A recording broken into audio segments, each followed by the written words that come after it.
आपकी अदालत में तेलंगाना के चीफ मिनिस्टर रेवंत रेड्डी पर आरोप है कि ये असभ्य भाषा का इस्तेमाल करते हैं। रेवंत रेड्डी जी, आप केसीआर के बहुत दोस्त रहे हैं, उनके साथ आपने काम किया है, राजनीति में डिफरेंसेस होते हैं, लेकिन मैंने देखा आजकल कैसी भाषा का इस्तेमाल करते हैं। आप कह रहे हैं कि हमारे कार्यकर्ता तुम्हारी पैंट उतारेंगे, तुम्हारी शर्ट उतारेंगे और तुम्हारा वो अंडरवेयर भी उतारेंगे, नंगा कर देंगे। नहीं, ये ऐसे बात है, ईंट की जवाब पत्थर से देना है कि केसीआर ने उससे पहले एक दिन ये कहा, पूरा कांग्रेस, मुख्यमंत्री से लेकर पूरा कांग्रेस ने मेरा एक भी बाल भी नहीं उखाड़ सकते, ऐसे कुछ बात कहे थे। तो मैं बोला भाई, हम खामोश रहने के वजह से आप वो आके प्रेस मीट लगवाए, अगर हम चाहे तो आपका चड्डी भी हम उतार के दिखाएंगे। अगर आप तारीख बोलो, मैं ये कहा आप तारीख बोलो, वो तारीख को मैं आऊँगा, मैं मेरा कार्यकर्ता लोगों को लेकर, तब देखेंगे आप क्या होने वाले। तो इसमें क्या गलती है रजत शर्मा जी, आप बोलो। अरे वो बाल की बात करें, आप चड्डी की बात कर रहे तो है। रजत शर्मा जी, आप हिंदी में पूछ रहे, मैं हिंदी में जवाब देना पड़ता, मैं तेलुगु में जवाब दिया तो आप समझ में भी नहीं आएंगे। तो केसीआर ने जो तरीका के भाषा इस्तेमाल किए थे, वही तरीका के भाषा मैं इस्तेमाल किया। लेकिन आप तो कहते हैं कि मैं तुमको जेल में भेज दूंगा। आपने कहा कि वो चरनापल्ली जेल है, हाँ। वहाँ का आपका चिप्पा कुड्डू खिलाएगा। हाँ, ये भी कहा, अभी कुछ मिस हो गया, डबल बेडरूम घर भी बना के दूंगा, क्योंकि बेटा आए तो कह रहेंगे, बेटी आए तो कह रहेंगे, सब लोग यही जेल पे रहने के लिए डबल बेडरूम घर बना के दूंगा बोल के बोले, क्योंकि ये सब लोग सरकार में शामिल थे। केसीआर सन, डॉटर इन लॉ, सब लोग तेलंगाना को लूटी किए, फिर सब लोगों को जेल में भेज दिए। तो अभी एज तो हो गया केसीआर का, वो अलग रहे, बेटा अलग रहे, बेटी अलग रहे, उनके लिए दुख की बात है। इसीलिए डबल बेडरूम घर चरलापल्ली जेल में बना के दिए, तो सब लोग इकट्ठा रहेंगे।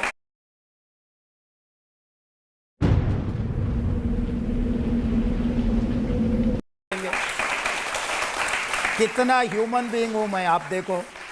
वो भी कहते हैं ये चरलापल्ली जेल के एलुमनाई हैं। आप भी रह चुके हैं। हाँ, मैं 2 बार रह चुके हैं, डिटेंशन सेल में भी था मैं। मेरा बेटी एंगेजमेंट के लिए केसीआर ने बेल भी नहीं देने दिए। Finally I have got 2 hours time, Charlapalli jail से निकलकर मेरा बेटी एंगेजमेंट हाजिर होकर फिर मैं चरलापल्ली जेल को गए। तो किसी का, कोई बेटी का एंगेजमेंट या घर में कुछ फंक्शन रहा तो हर फादर क्या सोचते हैं आपको पता है ना। उसी दिन मैं कहा, केसीआर एक दिन आपको ऐसा नौबत आ जाएंगे, तेरा बेटी जेल में रहा तो तेरे को वो दुख क्या है पता लगेगा। आज तो वो फेस कर रहा है ना, आज उनकी बेटी जेल में है। जेल में है, मैं वही बात कह रहा हूँ। और वो आपने भी नहीं जेल में डाला, वो तो मोदी जी ने डाला। मोदी अभी हकीकत है, अभी बांटने मुझे मौका नहीं दिए, मोदी जी ने मुझे मौका नहीं दिए, मगर मौका दिए तो भी बेटी को नहीं डालता था, केसीआर को डालता था मैं, क्योंकि मेरा पंगा है केसीआर से, बेटी से तोड़िए। अब उनका जो बेटा है वो ये कहता है कि ये तो पता नहीं कहाँ से रेवंत रेड्डी आ गए, हम तो 5-5 बार चुनाव जीत कर आए हैं, मैं केसीआर का बेटा हूँ, ये तो आंध्र प्रदेश के लीडरों के जूते चाटकर चीफ मिनिस्टर बने हैं। आज तो जनता तो 40% मैंडेट देकर मैं बना था ना, वो कहाँ पढ़ा है केटीआर ने। स्कूलिंग किया गुंटूर में, आंध्र प्रदेश के, कॉलेज किया पुणे में, पीजी किया अमेरिका में। आप 6 पॉइंट फार्मूला तेलंगाना के बारे में पता है ना, अगर वो फार्मूला इस्तेमाल किए तो केटीआर को चपरासी नौकरी भी तेलंगाना में मिलने वाले नहीं है। फिर भी वो आईटी एंड इंडस्ट्रीज मिनिस्टर बन गए, आज मुख्यमंत्री बनने के लिए कोशिश कर रहा है। देखिए, केसीआर की सरकार ने आपके खिलाफ क्रिमिनल केसेस किए, आपको जेल में भेजा, तो ऐसा लग रहा है कि आप बदला ले रहे हैं उनसे। नहीं, अभी तो बदला शुरू ही नहीं हुआ, अभी लूँगा कैसे शर्मा जी, अभी तो शुरू किया ही नहीं। मैं 6 गारंटीज अमल करना शुरू किए, अभी बदला लेना शुरू नहीं किए। वो ये कहते हैं कि आजकल ज़्यादा इसलिए बोल रहे हैं कि मेरे फादर को चोट लग गई, हड्डियां टूट गई और शेर बिस्तर पे है, अब शेर बाहर निकल के आएगा, फिर देखना आप। मैं वही बोल रहा हूँ भाई, आ जाओ, यहाँ पर बंदूक तैयार है, एक ही गोली से हो जाएंगे काम। मेरा भी पेशा है शेर को मारने का। मैं बिल्लियों को कुत्तों को नहीं मारता, मारे तो शेर को ही मारूंगा। आओ, मार के दिखा है ना इस चुनाव में, हरा के दिखा है ना। केसीआर प्रेसिडेंट था उनके पार्टी को, मैं कांग्रेस पार्टी का अध्यक्ष हूँ, मैं उनको हरा के दिखा है, मैं बोल कर हरा है उनको। तो जब हॉस्पिटल में उनको देखने गए थे, बिस्तर में लेटे थे, तो क्या कहा आपने उनको? ये पर्सनल है, अभी डिस्कस नहीं करना, क्योंकि अभी कुछ रिलेशंस ऐसे है, राजनीति से अलग भी है, कि वो बहुत दुखी में था। तो जब being an chief minister, I was just opposition leader, तो मैं उनको ऐसा फिजिकली कुछ असल्ट करने के लिए थोड़ी सोच रहा था। तो आधी रात को देखिए, असॉल्ट तो दोनों तरफ से चलता है। अब वो केटीआर कहते हैं कि जो राहुल गांधी हैं वो नेशनल पप्पू हैं, और रेवंत रेड्डी जो हैं वो तेलंगाना के पप्पू हैं। बराबर है, हम पप्पू, पप्पू का मतलब दाल, दाल इज प्रोटीन फूड। दाल हम लोगों को, पप्पू का मतलब दाल है, दाल इज प्रोटीन फूड, हेल्थ के लिए अच्छा है। आजकल तो सब लोग वेजिटेरियन बन जा रहे हैं। हम थोड़ी हेरोइन नहीं तो कोकेन, गांजा तो थोड़ी है, आप लोग वो है, हमारा इतना फर्क है। आप लोग नशा के हैं, हम तो दाल है, दाल अच्छा है अपने लिए। आपने कहा केटीआर ड्रग पेडलर्स के ब्रांड एम्बेसडर हैं। तो एक बार ऐसी ही हमारे बीच में चर्चा हुआ था ड्रग्स के बारे में, तो मैं बोला भाई हम यूथ को एक रोल मॉडल बनेंगे, ब्लड सब कुछ हम सैंपल्स दे देंगे। हम लोग एक चैलेंज किए थे, white challenge that is called. I have challenged 3 persons. One is KTR, the other one is Vishweshwar Reddy, third one is some other important person in Telangana, कि भाई मैं पहले मेरा ब्लड एंड सैंपल मैं सब कुछ देता हूँ, मैं ड्रग फ्री। उसके बाद मैं तीनों को सवाल करूँगा, तीन वो ब्लड देना, सैंपल्स देना। उसके बाद एक एक आदमी 3-3 को देंगे। पूरा तेलंगाना में जो यूथ है ड्रग फ्री सोसाइटी बनाने के लिए वाइट चैलेंज किया था। पहले वही सवाल किया था, मैं देता हूँ, तो मैं चैलेंज किया उनको, चलो भाई इस तारीख में मैं हॉस्पिटल आ रहा हूँ, चलो हम सैंपल दे देंगे। वो भाग गया। क्यों भाग गए भाई? आप ड्रग्स ले रहे नहीं ले रहे, मैं कुछ नहीं कहा, मैं इतना ही कहा वाइट चैलेंज। आजकल तो आपको पता है पंजाब में क्या हो रहा है, तेलंगाना में क्या हो रहा है, और कुछ जगह में क्या हो रहा है, कॉस्मोपॉलिटन सिटीज में ड्रग्स का कितना, हर सिटी में ये बड़ी प्रॉब्लम। तो हम लोग रोल मॉडल है यूथ के लिए, हम लोग नेता है, हम लोग दशा दिशा तय कर रहे हैं यूथ के लिए। तो हम लोग वाइट चैलेंज लेने के लिए क्या तकलीफ है? और आजकल जो उनके ज़माने के पुलिस ऑफिसर थे, इंटेलिजेंस के चीफ थे, उनको जेल में डाल रहे हैं एक-एक करके। आप वो देश छोड़कर भाग गया, अमेरिका में है जो चीफ है कासिम रिजवी, तो भाग गए, बाकी के लोग पकड़ा गए। अभी वो चल रहा है टेलीफोन टैपिंग के बारे में, हैकिंग के बारे में मोबाइल। अब टेलीफोन टैपिंग वो कहते हैं 2-4 लोगों का कराया था, इतना बड़ा क्राइम नहीं था कि आप पुलिस अफसरों को जेल में डाल दें। तो अभी तो इंक्वायरी तो जांच है, अभी इंक्वायरी तो ऑन है कि illegal interception is the crime. अब लीगल इंटरसेप्शन आईएसआई एजेंट्स के लिए, नक्सलवादी के लिए और किसी के लिए आप कर सकते हैं, बाज़ाब्ता कर सकते हैं, ऑफिशियली अलाउड।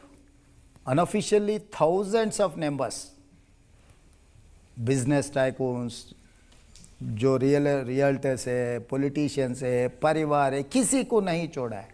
ये क्या तरीका है? कौन सी देश में है? सबके फोन टैप कराए थे। हाँ, ये क्या तरीका है? ऐसे लोगों को छोड़ना क्या?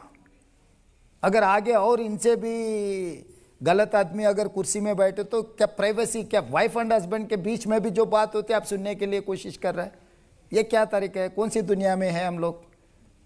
ऐसे लोगों को क्यों छोड़ेंगे?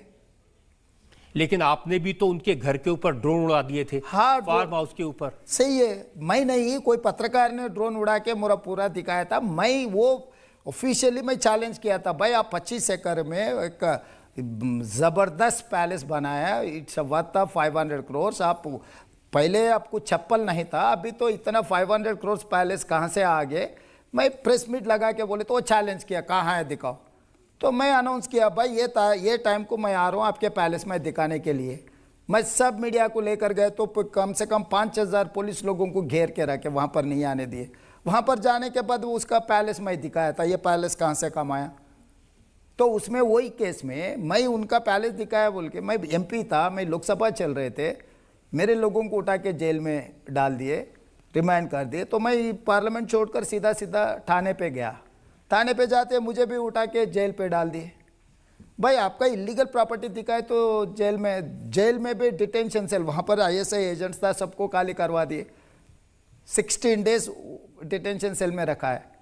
लोकसभा चल रहे थे, आपके प्रॉपर्टी दिखाए, मैं बस उतना ही है, उसमें क्या गुनाह है?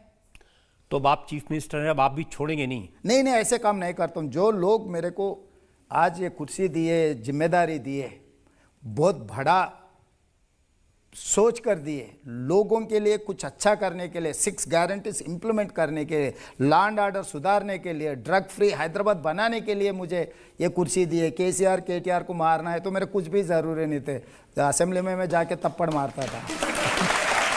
इसके लिए कुर्सी का ज़रूरी नहीं है, ये ऐसा गलत काम नहीं करता हूँ मैं। ये बहुत जिम्मेदारी है, ये जिम्मेदारी बहुत भरोसा से दी है, वो भरोसा नहीं तोड़ना चाहता हूँ मैं। लेकिन आपने थ्रू आउट दी कैंपेन इल्ज़ाम लगाए थे कि इन्होंने बहुत करप्शन किया है, एक्सटॉर्शन किया है, तरह तरह के क्राइम किए हैं, तो उसकी इंक्वायरी होगी। ऑलरेडी इंक्वायरी आर्डर दे चुके हैं। कालेश्वरम प्रोजेक्ट में जुडिशियल इंक्वायरी किए, पावर परचेज में भी जुडिशियल इंक्वायरी आदेश दे दिए। मैं पर्सनल मैं कोई इंक्वायरी ऑफिसर नहीं बनना चाहता हूँ।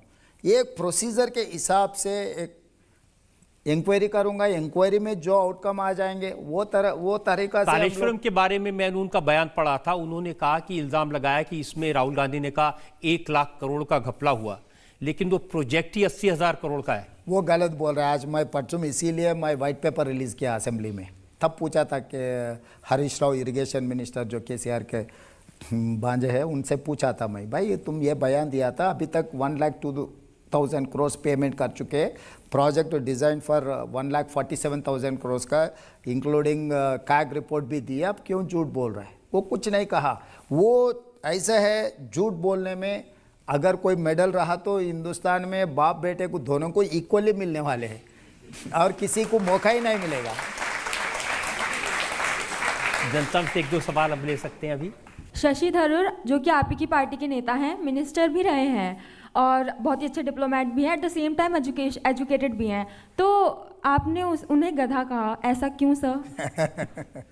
उसके पीछे और कुछ कारण है, वो तो हमारा स्कोर सेटिल हो गए। अभी फिर दोबारा मेरे से क्यों कहने के लिए कोशिश करते। कुछ कंट्रोवर्सी हुआ था, वो हैदराबाद विजिट में आए थे, वो KTR को तारीफ़ किया था बहुत सारे। तो मैं कहा अगर कांग्रेस पार्टी के MP तेलंगाना आकर जिसके खिलाफ हम लड़ रहे, हमारा कार्यकर्ता हज़ारों में जेल को जा रहे, मैं खुद जेल को गया, हमारे प्रॉपर्टीज़ हमारे लाइफ स्टेक करके हम किसी के खिलाफ लड़ रहे हैं, उनको तारीफ़ किए तो मैं क्या शालू पहनाऊँ? क्या कर सकता हूँ? या है तो कांग्रेस पार्टी को तेलंगाना में बंद करना है, नहीं तो ऐसे नेता लोगों को ऐसे सर्टिफिकेट देना तो भी बंद करवाना है। तो कांग्रेस को तो बंद नहीं कर सकता हूँ, इसीलिए वो ऐसा स्टेटमेंट देने का बंद करवाने के लिए कुछ कोशिश किया। मैं गधा कह दिया। लेकिन शशि थरूर तो ऐसी अंग्रेजी बोलते हैं किसी के समझ में नहीं आती, तो कुछ कहा उन्होंने आपको अंग्रेजी में? कुछ कहा मगर वो भी समझ में नहीं आया। हम तो JP जिला परिषद स्कूल गवर्नमेंट स्कूल में पढ़कर मैं इतना दूर आया, तो मैं अंग्रेज़ी मीडियम में तो नहीं पढ़ा, इसीलिए मेरा ज़्यादा अंग्रेज़ी जानकारी नहीं है, तो इसीलिए मैं सुकून से रहता हूँ। हाँ, मैं आप समझ सकता हूँ, मैं भी एक ऐसे स्कूल में पढ़ा हूँ जो अंग्रेज़ी नहीं पढ़ाते थे। लेकिन ये ज़रूर कहूँगा कि आप साउथ इंडियन हैं, तेलुगु हैं, लेकिन हिंदी बहुत अच्छी बोलते हैं। अभी कम्युनिकेशन के लिए कुछ ना कुछ भाषा सीखना ही पड़ता है। हिंदी तो अपना देश की भाषा है कि ज़बरदस्ती से कोई इम्प्लीमेंट करने के लिए कोशिश की है तो वो दिक्कत है। साउथ में एक प्रॉब्लम है, हिंदी बहुत सारे ज़बरदस्ती से हमारे ऊपर करवाने के लिए, इम्पोज करने के लिए कोशिश कर रहा है।